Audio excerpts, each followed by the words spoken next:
আমি ঘটক, এই গ্রামে ছেলে মেয়ে আমি বিবাহ দিতে পারছি না, এই রাস্তার এই তো খারাপ অবস্থা করি। কি হয় এখন কঠিন হয়ে গেছে, কারণ ঘটকও আসতে পারে না ঠিক মতো, পাত্রপক্ষও আসতে পারে না, এবং বিয়ের পরে মানে বিয়ের সময় যে বরযাত্রী আসবে বউ নিয়ে যাবে এটাও সম্ভব হচ্ছে না রাস্তার কারণে।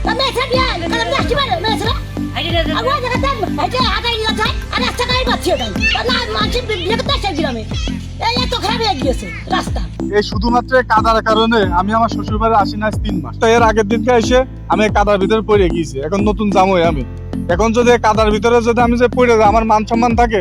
আমার বাবুটা নিয়েও যাওয়া অসুবিধা, দেখা যাচ্ছে অনেক বৃষ্টি হলে পরে আমরা যেতে পারি না, বর্ণ আমার বাবুর নিয়ে দেখা যাচ্ছে স্কুলে নিয়ে যাওয়া খুব অসুবিধা। বিয়ের সাথে হবে কি করে, এত সুন্দর রাস্তা, তাহলে আর বিয়ের সাথে তো হচ্ছেই না, সমস্যা হচ্ছে, সবকিছুরই অসুবিধা হচ্ছে। আপনি মন করেন কাদার ভিতরে আসতে গেলে পা হলো পুঁতে যায়, আসতে গেলে পড়ে যায়, সময় মতো স্কুলে আসতে পারি না, একবার পড়ে গেলি বাড়ি থাকতে হয়, দেরি হয়ে যায়, এরকম আমাদের এইটাই হলো রাস্তা করে না।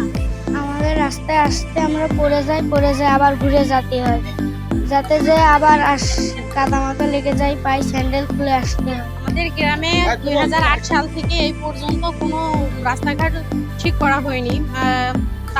তারপরে থেকে হচ্ছে একটা বাচ্চা কাচ্চা স্কুলে আসতে পারে না, তারপরে বিয়ে হয় না, একটা মেয়ে যে একটা ভালো জায়গায় বিয়ে হবে, রাস্তার জন্য একটা মেয়ে ভালো জায়গায়ও বিয়ে হয় না।